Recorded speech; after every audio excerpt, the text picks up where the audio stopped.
sekarang ini ya, pengurus HKBP ini hanya memperhatikan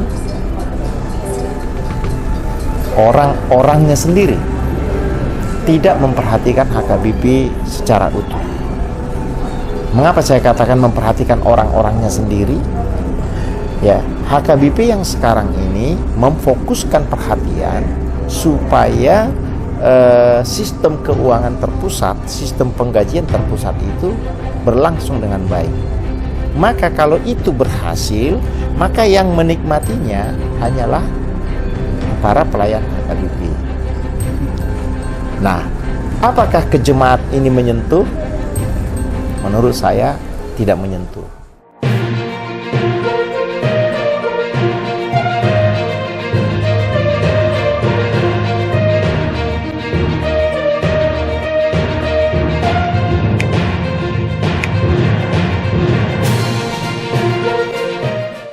Sinode Godang HKBP 2024, sebuah tonggak sejarah bagi jutaan umat Kristen Batak. Acara ini bukan hanya sekedar pertemuan rutin, tetapi juga momen krusial untuk menentukan arah perjalanan gereja di masa depan. Salah satu suara yang lantang terdengar adalah dari Ketua Parataon Jemaat HKBP Grand Wisata Bekasi, Tigor Tampubolon, seorang tokoh jemaat yang memiliki harapan dan kritik mendalam terhadap HKBP. Tigor berharap agar pemimpin baru HKBP memiliki hati yang benar-benar tertuju pada jemaat. Ia menyoroti sistem penggajian terpusat yang telah meningkatkan kesejahteraan para pendeta, namun di sisi lain, mengurangi ketergantungan mereka pada jemaat. Hal ini, menurut Tigor, dapat melemahkan semangat pelayanan dan kedekatan emosional antara pendeta dan umat. Kritik lain yang dilontarkan Tigor adalah mengenai efisiensi penggunaan dana gereja. Ia mempertanyakan besarnya biaya yang dikeluarkan untuk Sinode Godang, sementara banyak gereja di daerah masih membutuhkan pembangunan. Tigor mengusulkan agar sistem pemilihan pemimpin gereja dibuat lebih sederhana dan efisien. Tigor juga mengajak warga jemaat HKBP untuk melihat contoh dari gereja lain, seperti gereja Katolik.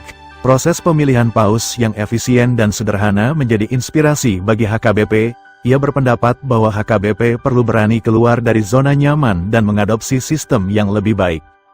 Selain itu, Tigor juga menyoroti tantangan yang dihadapi oleh para pelayan di lapangan. Ia mengkritik kurangnya dedikasi dan semangat pelayanan dari beberapa pendeta. Menurutnya, seorang pendeta harus benar-benar menjadi sahabat bagi jemaatnya, bukan hanya sebagai sosok yang menjalankan tugas formalitas. Lebih lengkapnya, berikut petikan wawancara dengan Tigor Tampubolon yang memaparkan gagasan pemikiran yang begitu tajam dan kritis terkait seputar Sinode Godang HKBP 2024. Saya harus berterima kasih bahwa HKBP akan melakukan pemilihan pucuk pimpinan tertingginya. Dari semua sistem yang dirancang untuk pemilihan itu, yang menurut saya sistem itu masih kurang bagus, tapi kita harus tetap memiliki sebuah pengharapan. Nah, saya berharap pengurus yang akan dipilih nanti adalah pengurus yang benar-benar memberikan hatinya untuk HKBP. Kalau saya lihat sekarang ini ya, pengurus HKBP ini hanya memperhatikan orang-orangnya sendiri, tidak memperhatikan HKBP secara utuh. Mengapa saya katakan memperhatikan orang-orangnya sendiri? Ya, HKBP yang sekarang ini memfokuskan perhatian supaya sistem keuangan terpusat, sistem penggajian terpusat itu berlangsung dengan baik. Maka kalau itu berhasil, maka yang menikmatinya hanyalah para pelayan HKBP. Nah, apakah ke jemaat ini menyentuh? Menurut saya tidak menyentuh. Nah, karena apa? Karena pelayan HKBP sudah menjadi pelayan yang bekerja atau tidak bekerja, mereka sudah langsung membayangkan bulan depan saya sudah pasti terima uang segini. Maka kekuatan doa sudah berkurang. Untuk orang-orang yang sudah pasti bahwa besok dia menerima sesuatu dengan nilai tertentu, kekuatan berdoanya sudah pasti berkurang dibanding dengan orang yang besok belum tahu dia dapat apa. Di situ yang saya lihat. Nah, jadi karena itu bukan saya menolak kebijakan HKBP yang sekarang ini, tapi kebijakan ini tidak menyentuh HKBP secara utuh. Yang dimaksud dengan menyentuh HKBP secara utuh berarti sampai seluruh kepentingan HKBP itu bisa terlayani dengan baik. Contoh, bagaimana kita mengangkat jemaat yang miskin, bagaimana kita mengangkat jemaat yang berpendidikan rendah, ya, menjadi jemaat yang berkecukupan, menjadi jemaat yang berpendidikan baik. Nah, ini tidak disentuh secara nyata oleh HKBP. Karena apa? Fokus mereka sekarang ini hanya masih pada bagaimana supaya sentralisasi penggajian ini berlangsung dengan baik. Dan saldo keuangan HKBP itu bisa menutupi semua gaji orang-orang yang bekerja di HKBP secara penuh waktu. Itu yang saya lihat. Maka saya berharap kalaupun sentralisasi itu tetap berlangsung, saya berharap Eporus yang terpilih nanti adalah Eporus yang benar-benar memberikan hatinya untuk HKBP secara utuh. Tidak hanya memberikan hatinya kepada bagaimana supaya pelayan HKBP ini hidupnya sejahtera, hidupnya terjamin, sehingga ditempatkan di pelosok manapun mereka tidak lagi protes, ditempatkan dimanapun mereka tidak lagi protes. Yang menjadi masalah bagi saya adalah pelayan HKBP ketika mereka diambil sumpahnya dalam tahbisan itu mengatakan mereka bersedia ditempatkan di mana saja. Tapi kenyataannya dengan berbagai dalih dan pertimbangan mereka akhirnya mengajukan permintaan-permintaan yang inilah yang membuat sebenarnya pucuk pimpinan HKBP menjadi pusing tujuh keliling. Si A meminta begini, si B meminta begini, si C meminta begini, si D meminta begini. Dengan berbagai alasan. Tapi akhirnya bermuara pada finansial. Misalnya, opung, mulai tempat toko no di hutaan, anak koko sonari ngakuliah, apa di hutaan nasaudo bala joni padita. Dang mampu noni opung lao menutupi sudah keperluan nih akai anak ko namar sekolah. Ala ni opung tempat toma jauh di hurian abui tuk tusi. Nah, sesungguhnya dia kan adalah pendeta yang tidak memiliki pengharapan kan? Harusnya kemanapun dia ditempatkan sama seperti Abraham. Dia tidak bilang apa nanti makanku di sana Tuhan. Ketika Tuhan menyuruh dia berangkat, dia tidak nanya, kau berangkat ke sana? Siap Tuhan, saya jalan. Karena dia percaya kemanapun dia disuruh pergi, kemanapun dia diutus, Tuhan sudah cukupkan di sana kebutuhannya. Tapi itulah yang memusingkan HKBP sehingga terjadilah di lapangan ini yang kita lihat ya, di lapangan kepusingan pucuk pimpinan HKBP sehingga akhirnya dipikirkanlah, oke lah, gini aja lah supaya jangan menjadi masalah ini masalah penggajian ini. Dimanapun kau ditempatkan nanti tidak masalah. Sesuai dengan golongan masing-masing aja. Kita adakanlah sentralisasi keuangan. Nah, itu positif. Tapi negatifnya apa? Lihat aja seperti pegawai negeri kita ini. Kerja nggak kerja, tiap bulan terima duit. Iya kan? Ada mengarah ke situ ya? Hah? Ada mengarah ke situ kira-kira? Kalau mereka ngaku tidak mengarah ke situ, tapi saya melihat di lapangan. Tingkat keseriusan para pelayan ini tidak lagi ketika dia tergantung kepada jemaat itu belanja sehari-harinya. Itu kenyataan, itu fakta. Kepedulian dia dalam menjalankan tugas pelayanannya sudah bergeser kepada formalitas.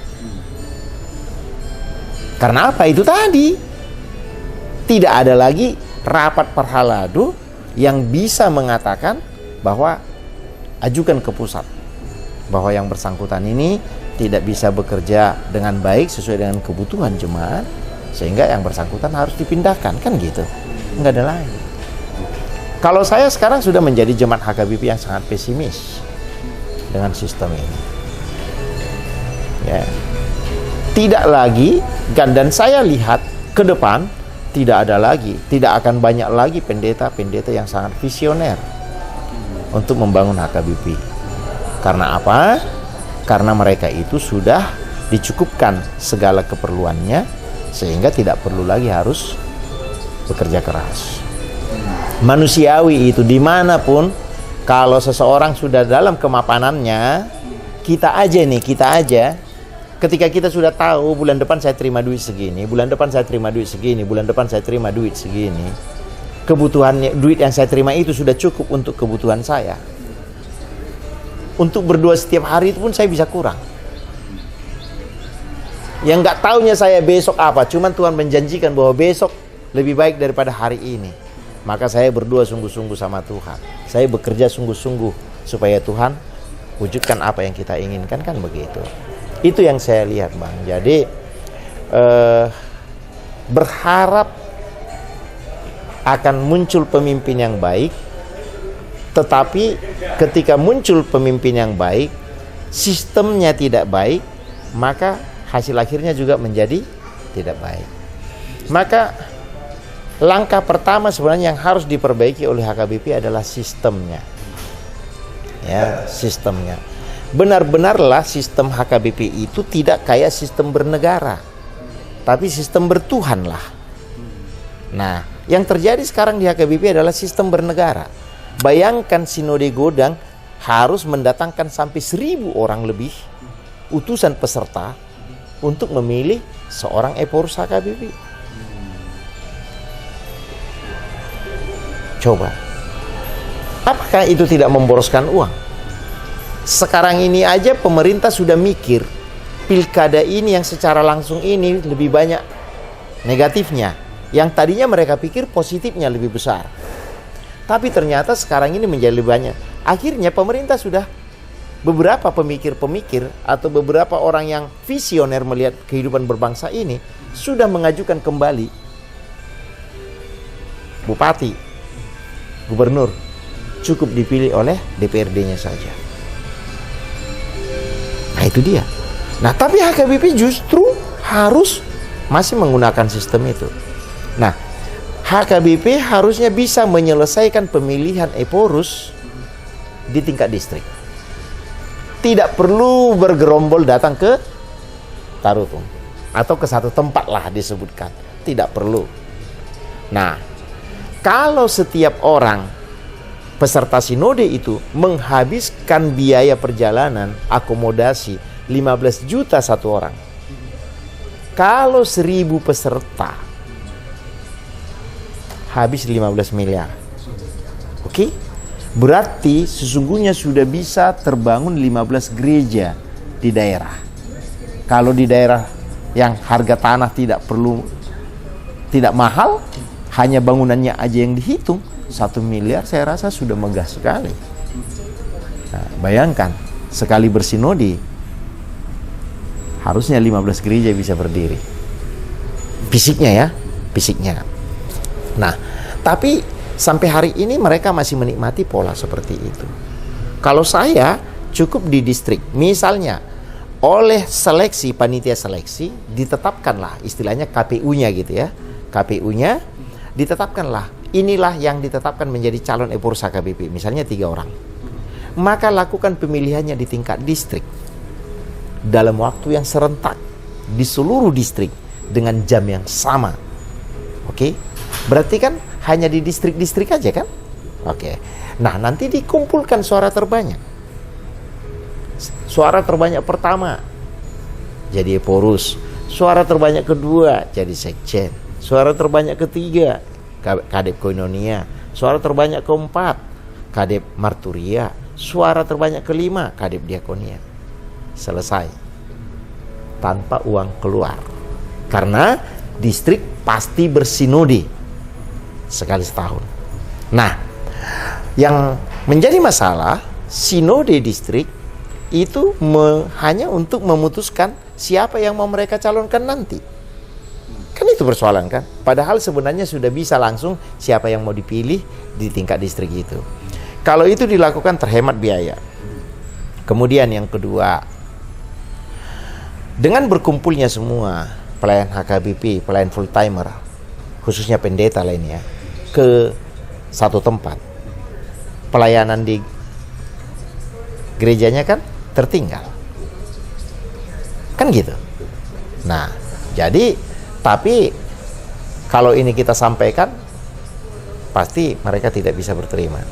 Makanya saya katakan, sebenarnya ada sistem yang bagus yang bisa kita gunakan, tapi kita nggak mau. Itu masalah kita. Nah, kita tidak pernah mau keluar dari zona nyaman, mencoba pola yang baru. Coba lihat misalnya pemilihan paus di gereja Katolik, sangat sederhana kan? Berapa orang lah yang berkumpul di Vatikan? Selesai kan? Nah itu, kenapa kita tidak meniru yang baik? Dan pernah ini saya katakan ke pendeta HKBP, dia hanya mengatakan, dan inilah yang membuat saya terkadang keterkejutan psikologis ketika dikatakan HKBP adalah HKBP. Kenapa tuh? Secara psikologis saya terkejut. Betul, HKBP adalah HKBP.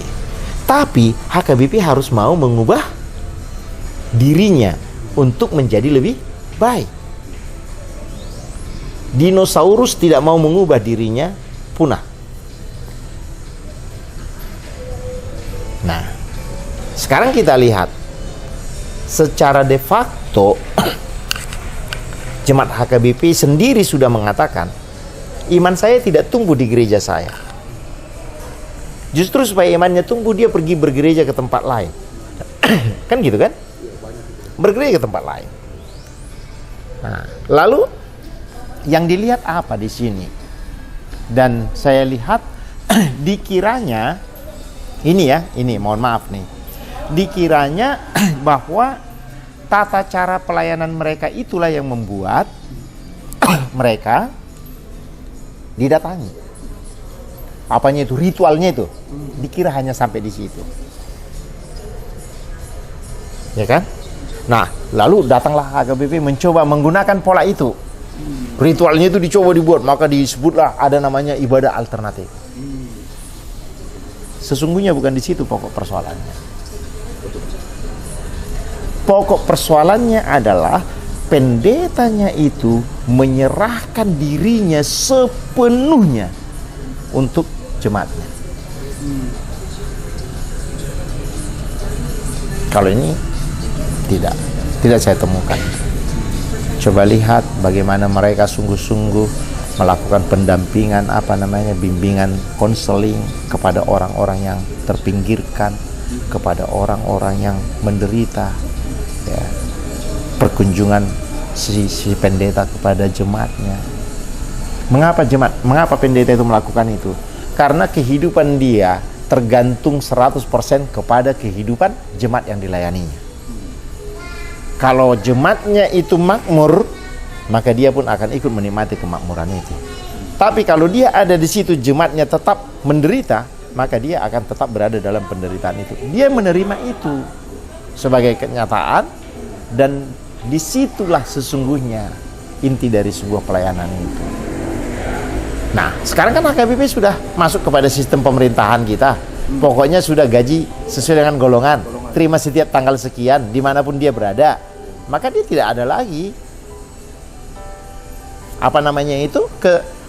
penyerahan diri kepada Tuhan itu sudah. Tapi kalau saya katakan ini pasti mereka protes. Karena ini tidak bisa diukur secara secara matematis. Dari mana kau tahu bahwa saya tidak melakukan penyerahan sepenuhnya kepada Tuhan? Itu pasti dikatakan kepada saya kalau saya mengatakan penyerahan diri para pelayan HKBP kepada Tuhan dibanding dengan gereja-gereja karismatik itu tadi, ya, lebih rendah dibanding dengan mereka. Kan gitu, dengan karismatik ini. Tapi kalau itu saya katakan, pasti mereka semuanya akan marah. Jadi sebenarnya kritik yang paling bagus itu kalau datang dari dalam. Nah, tapi tidak semua orang mau menerima kritik itu. Itu yang saya lihat. Itulah lalu akan muncul pertanyaan Abang. Kalau gitu Abang kenapa masih tak bertahan di HKBP? Kan itu kan? Kenapa nggak tinggalkan aja kan gitu? Nah, ini memang kita ini orang Batak. Karena di HKBP itu semua orang Batak di situ, maka kita menjadi lebih nyaman. Jadi kalau ditanya, nggak tahu saya orangnya, mengapa kamu masih tetap di HKBP? Karena saya bertemu dengan orang-orang Batak di HKBP. Kalau dikatakan saya bertemu dengan Tuhan di HKBP, nggak tahu saya orang lain gitu ya. Nah, karena saya bertemu dengan orang-orang Batak di HKBP, maka saya lebih nyaman di situ kan gitu. Nah, apakah saya bertemu dengan Tuhan di situ? Nah, itu pribadi-pribadi saja, kan gitu. Nah, itulah makanya saya ke depan Bang. Apa kalau Abang mengatakan harapan saya terhadap sinode? Saya berharap hasil yang baik dari sebuah proses yang kurang baik. Kepesimisan saya harus saya buang, karena bagaimanapun ini harus tetap kita terima, sistemnya sudah dibuat seperti itu. Ya kan? Harusnya yang paling bagus adalah perbaiki dulu sistem. Lalu selesaikan dengan baik kan gitu kan. Tapi ternyata kan begitulah Pak. Itu tanggapan saya terhadap sinode yang mau berlangsung ini.